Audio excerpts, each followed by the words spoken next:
নজর রাখবো পরবর্তী সংবাদে। বাংলা থেকে ফের একবার গ্রেপ্তার হলো বাংলাদেশি মানব পাচারকারী। যদিও অনাকাঙ্ক্ষিত কিছু ভুল বা ত্রুটির জন্য আমরা এই খবর পুনরায় সম্প্রচার করছি। ইতিমধ্যে যে খবর উঠে আসছে, সকালের এই ঘটনা, গ্রেপ্তার করা হয়েছে দুই বাংলাদেশি বেআইনি অনুপ্রবেশকারীকে।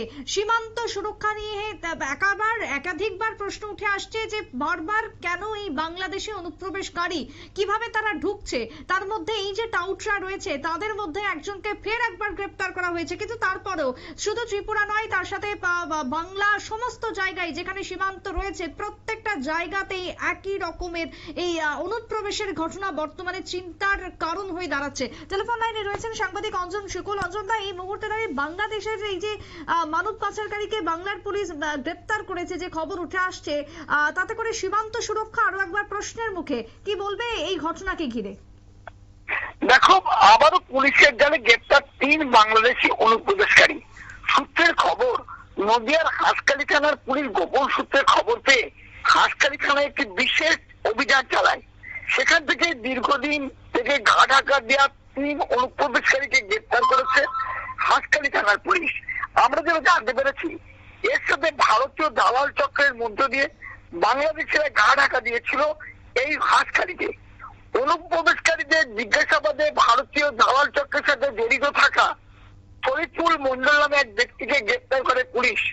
জানা যাচ্ছে বাংলাদেশি অনুপ্রবেশকারীদের নাম অভি মিয়া, সুজন মিয়া ও তানিয়া আক্তার। ধৃত 4 জনকে রানাঘাট বিচারবিভাগ আদালতে তোলা হয়েছে এবং পুলিশ আজকে 4 দিনের রিমান্ডে চেয়েছে।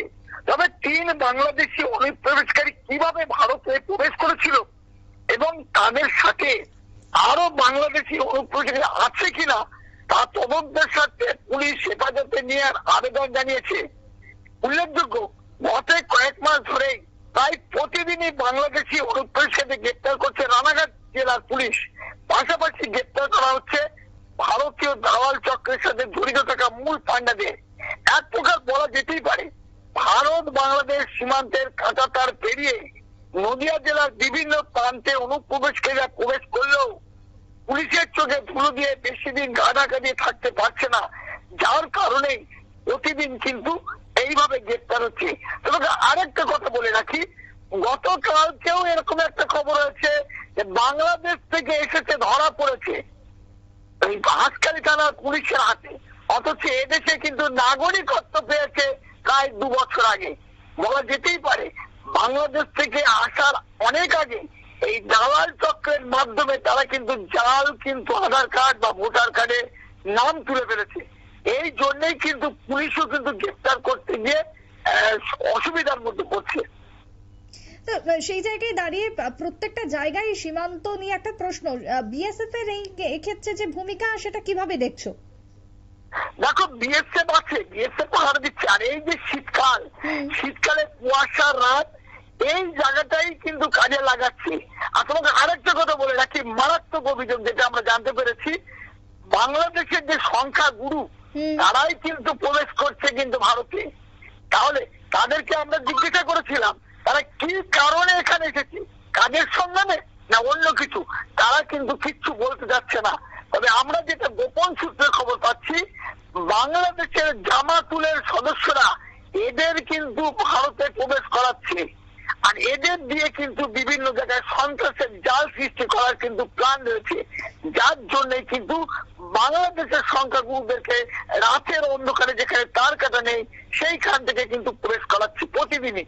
মানে সেই জায়গায় যারা যারা ধরা পড়ছে তারা সামান্য একটা গুটি বলা যেতে পারে, এই চক্রটার জাল অনেক দূর পর্যন্ত বিস্তৃত, সেটাই কি এখন লক্ষ্য করা যাচ্ছে?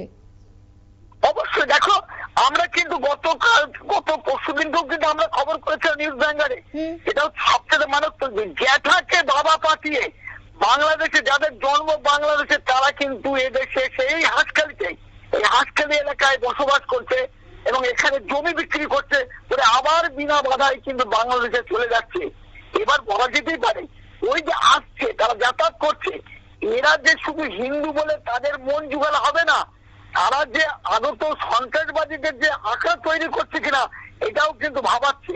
শাসক দলের অর্থাৎ তৃণমূল কংগ্রেসের ব্লক সভাপতি কিন্তু তিনি এই মন্তব্যই করছেন যে বাংলাদেশ থেকে যারা হিন্দুরা আসছে অনেকেই হয়তো মনে করছি যে তারা হয়তো আমাদের চিন্তা যদি আদায় করছে, কিন্তু বাস্তবে কিন্তু নাও হতে পারে।